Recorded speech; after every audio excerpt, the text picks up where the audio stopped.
Yeah, I'm back here, I guess, 2 odd years after Back to Bedlam came out, and I am living in the same house. I'm back in Los Angeles with the same producer, in the same studio. I guess the difference is there are a few miles under my feet at this stage, and I'm kind of more comfortable in a way with songwriting, and I understand the recording process, which the first time round was all a bit new and strange to me.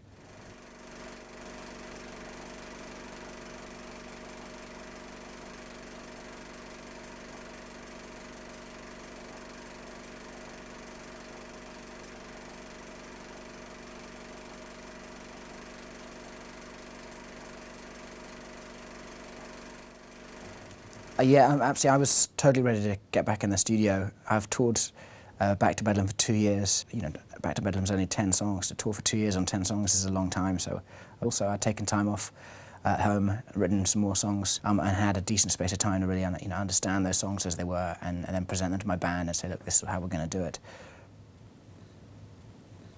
As a songwriter, I understand and am more confident in that process of writing and kind of freer in many ways musically. I guess I have a confidence now that I can that I've learned from working with other musicians along the way, from writing with other people along the way, and from having recorded an album previously.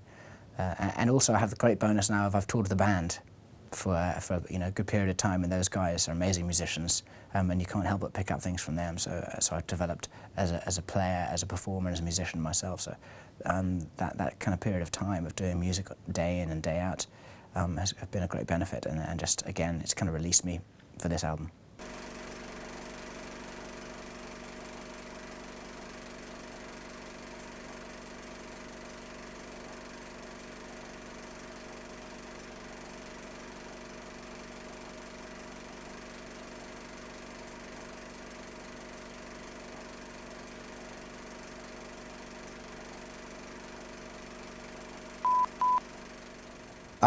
Tom and I had an amazing experience really recording Back to Bedlam the first time round. Not only was it great fun, but it seemed to work, and lots of people seemed to get the album. So the moment I started thinking about a second album, the thought about who would produce it never came into it. He's a great friend of mine, and he's a really special producer at the same time. He really understands what it is to try and draw from a musician their musical expression.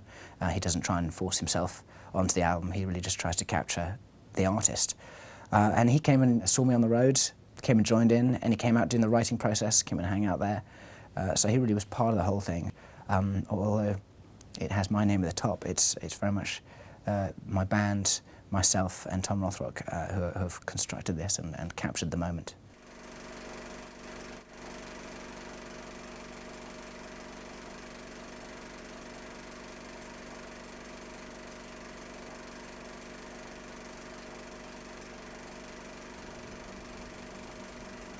Having toured for 2 years with the last album, then I had the same guys with me on the road the entire time, and they're phenomenal musicians. They'd played some of the songs before, so it made complete sense to take them into the studio and record them this time round.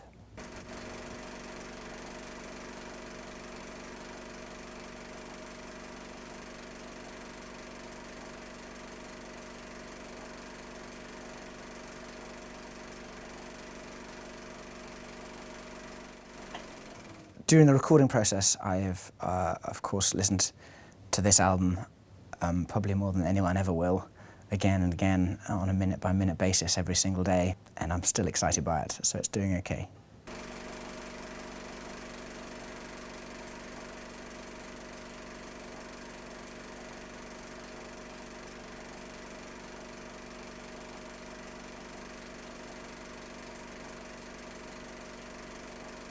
This album, I've really just set out to have fun with music, to enjoy the process, to capture the songs, these new songs as I've written them, in a way that I feel happy with, that again documents it, without too much of an audience in mind, just a great confidence in the musicians, in the songs and the recording process. Last time round, I spent the days recording, and at night I went out to all the clubs in Los Angeles. This time round I worked in the daytime, and I've gone out every single night to the clubs in Los Angeles. Sadly, this time I get busted more because they're paparazzi outside, and nowadays they photograph me, so my mother finds out every time.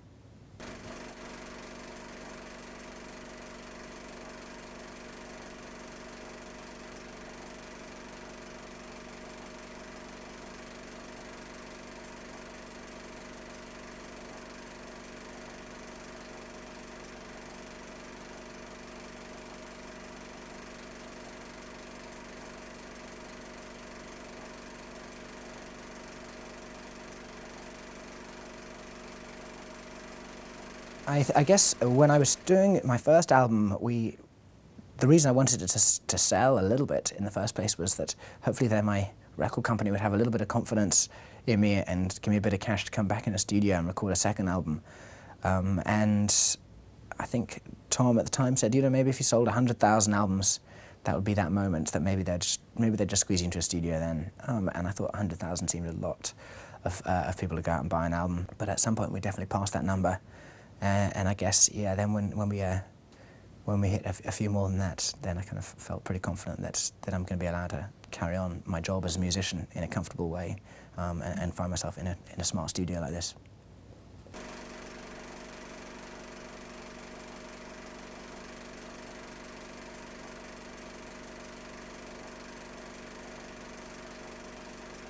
About late summer 2006 and then going through the winter of 2007 was the first moment I'd had a bit of space to stop and think about what had happened, and the impact and how life had changed. And I was in a new house in the sun, with a view and a piano, and it was a nice time to reflect on what had gone on and what had happened, and the impact of that has definitely been huge. Having the flat where I wrote the last album was above a dry cleaners on a main road with lorries and buses going past. We could hardly hear what I was playing on the piano at the time.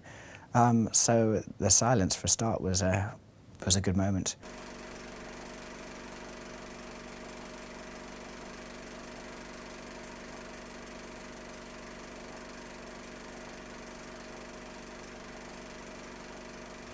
But also, yeah, the impact has been huge, and that has reflected on some of the songs. And of course, I think you can probably spot that through those songs, some of the impact has been really enjoyable. Definitely, I sense a celebration in some of these songs, and at the same time, there is that kind of bewilderment at times about how the world around has changed, or the way people perhaps look at me has changed.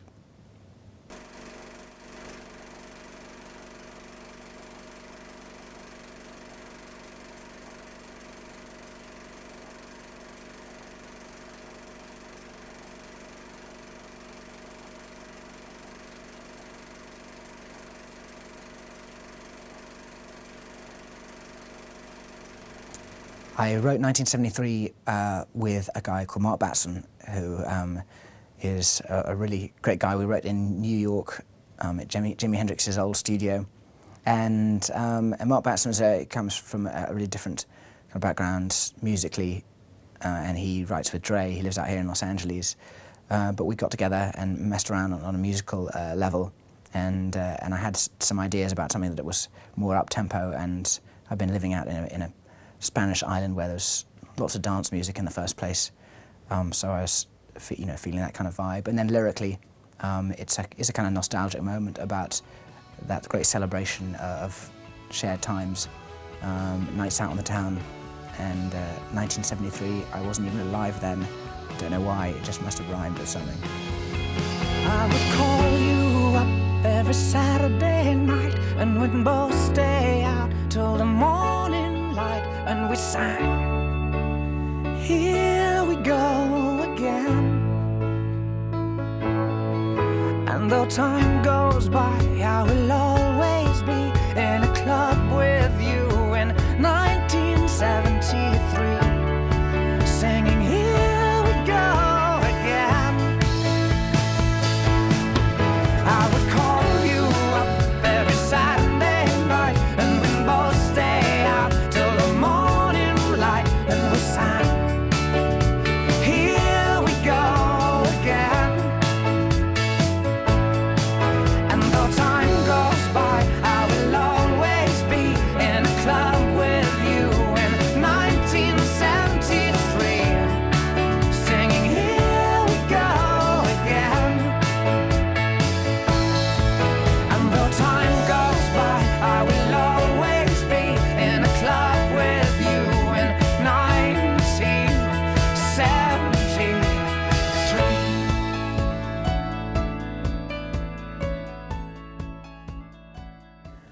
I actually wrote I Really Want You a long time ago, before I recorded Back to Bedlam, and I tried to record it, and we really just couldn't capture it at all. There was something about it it just felt too much of a live song, and we just couldn't get the essence of it. That's really where Tom Rothrock comes into his own, because he's a person who understands how to make us perform as if it is a live setup, and he's the one who can capture that. One of the brightest stars, I guess, it reflects on elements of stardom and doesn't necessarily sound entirely positive in some aspects of it. Yeah, it's just one of those moments, I guess, when you start feeling the pressure a little bit and seeing again how people's perception of you or maybe your public persona changes. I'll Take Everything is a great celebration of life and mortality. And for me, I really just wanted to make a song that captured the essence of being alive, and that spark for a moment. And the whole notion of life is that there is death at the same time, and as such, it's a great celebration of the two. I arranged all the songs, and as you say, Give Me Some Love is a more complex arrangement. The great benefit of these guys that I've toured with in the band is that we really understand each other, so I can get in and although I don't necessarily play their instruments like the drums or the bass particularly well, at least I have a real understanding of what it is that I'm after, and I can turn around to these guys and describe it, and we have such a close relationship on a musical level now that they really know what it is that I'm trying to express, and very quickly, I sit there and describe it. It comes together. And yeah, as a result, it's a really fun song, and it just is a chance to kind of free ourselves up and have fun.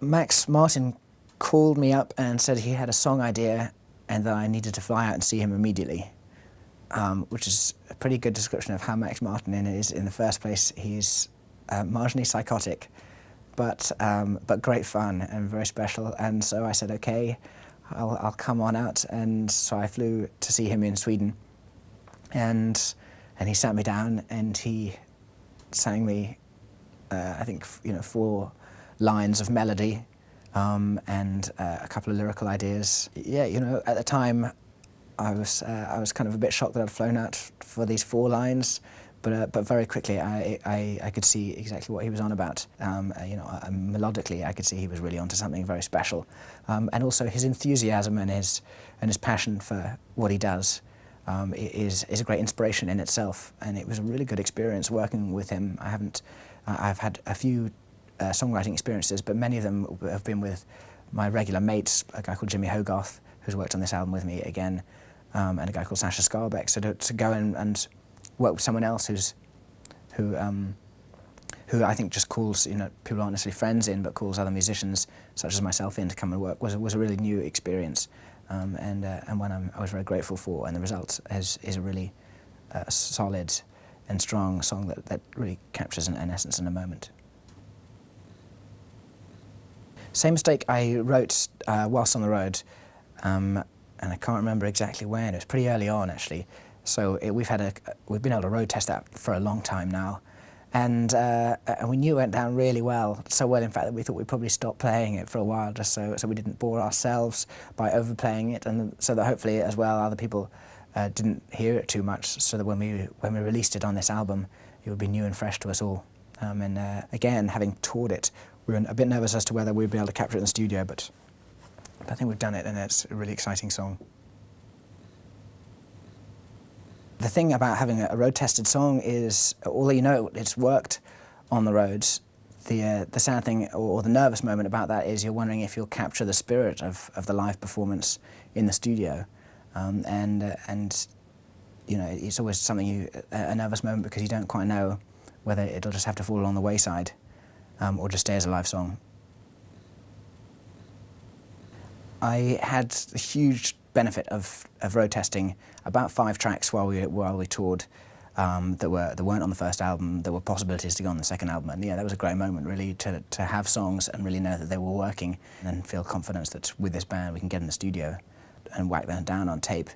And yeah, I made a couple of tweaks along the way. That was part of the process, but I think they're all in their same state that we started out with them on the whole. There are a few characters who do appear in the album and who make reappearances from the last album, and they're all real people. The names aren't necessarily the same to protect the innocent, or the not so innocent as they may be. Although Billy knows who he is, he still owes me lots of money, but I think I've ruined his reputation enough that I probably owe him as a result. But yeah, they're all about real life people. I keep a really tight-knit group of friends who have always been my friends long before I did music, and they are abusive to me on a daily basis in order to keep me grounded. I think also I've probably come much closer to my parents in this time as well, as I've become more dependent on people I've known before I did music.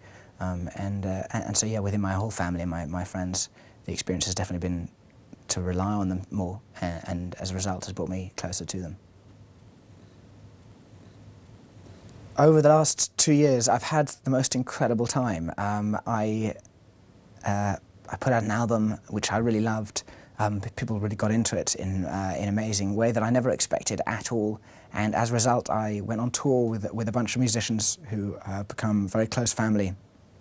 And we really had the time of our lives. For that, I've been really fortunate. Along with that has definitely come some things that I didn't think I signed up for necessarily and didn't expect. The notion of celebrity was something that I hadn't expected and don't really believe in, and sadly we live in a time in the cult of celebrity where celebrity is put on a pedestal and at the same time torn down in the same day, and I think it's pretty unhealthy in a world where there are many more important things to be looking at, when humans really should be treated as equals, no greater or any less than each other.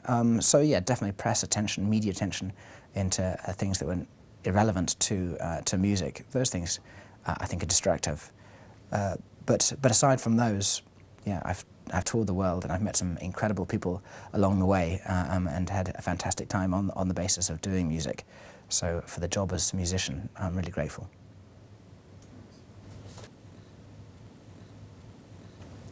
Last year we went back to Kosovo and that was some 7 years after I'd been there in the war, and it was a really amazing moment, and I didn't really enjoy it that much either, to go back to a place that's had really terrible memories of a place of great violence and death and destruction.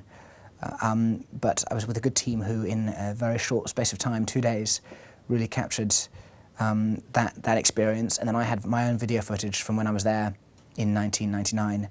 And yeah, I think as a little piece goes, it's really magical. I mean, it's not necessarily enjoyable, but it is magical in that it really does capture something of what has gone on there and what goes on there now, and really captures, I think, what the people there who lived there experienced at the time, and the fact that the consequences of violence and this destruction, the consequences last forever, and I think you can definitely see the impact.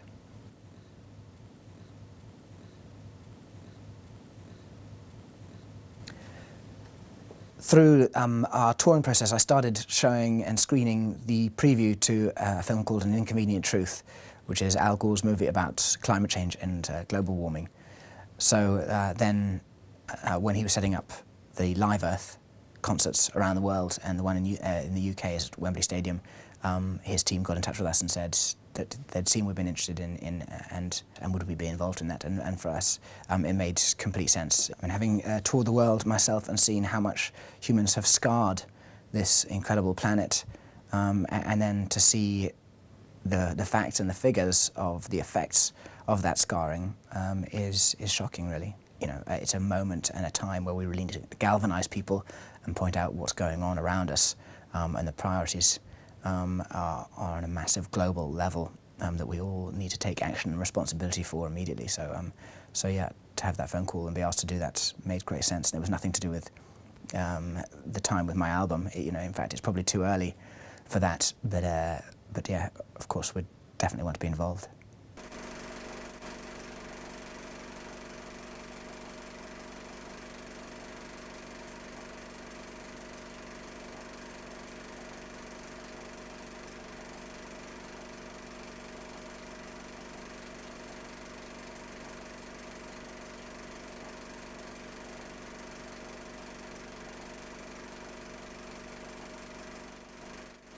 What I definitely think about this is that I've made an album.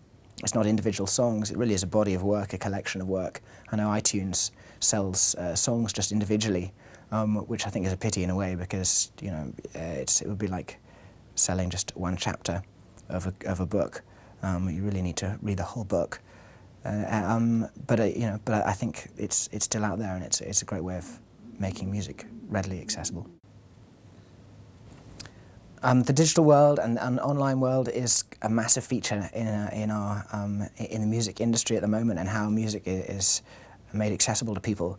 I definitely haven't thought about that too hard when I make a song. I just record it as it should sound. What I know is that it'll get out there via the internet, and I think that's really exciting.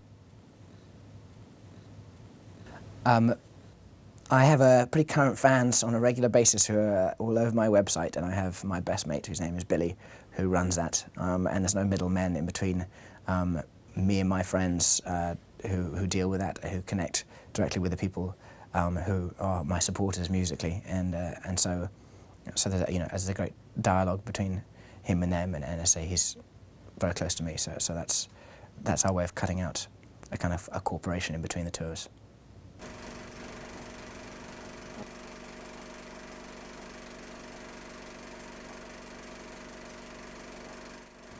For me, there was absolutely no pressure whatsoever, because I think, having sold over 11 million albums, the likelihood of doing that again is really minimal. Instead of setting that as a target, I've set out to do and record something that I really enjoy, that I'm really happy with, and look at it that if no one else hears it, I really don't mind. It's something that I want to hold up and say, yeah, this is something, a growth. It shows a growth and a development as a songwriter and as a musician, and shows development in my own life. It records and documents my own life in that way. So it was a release in a way. The pressure was almost off, and I could just enjoy it.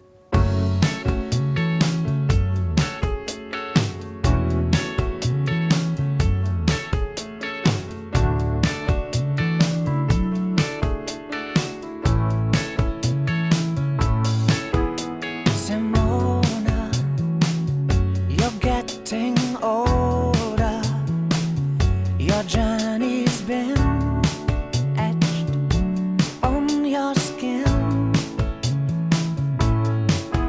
Simona, wish I had known that what seemed so strong has been and gone. I would call you up every Saturday night, and we'd both stay out till the morning light, and we sang, here we go again. And though time goes by, I will always be in a club with you in 1973, singing, here we go again.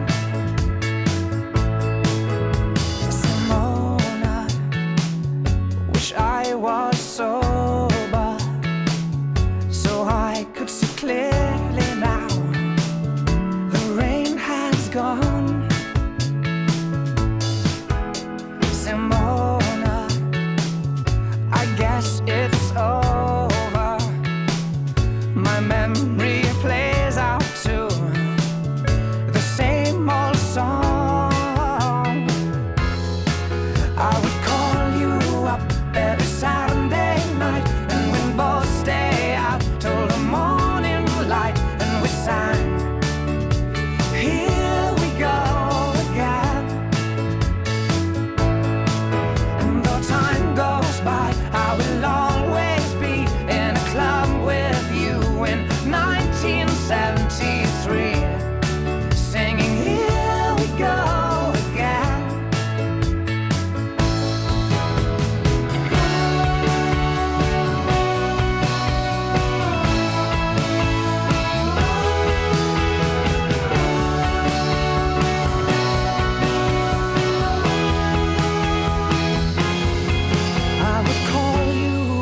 Every Saturday night, and we'd both stay out till the morning light, and we sang, here we go again. And though time goes by, I will always be in a club with you in 1973, singing, here we go again. I would call you up every Saturday night, and we'd both stay out till the morning light, and we sang, here we go again. And though time goes by, I will always be in a club with you in 1973, singing, here we go again. Time goes by, I will always be in a club with you in 1973. Cheers. Take care, man.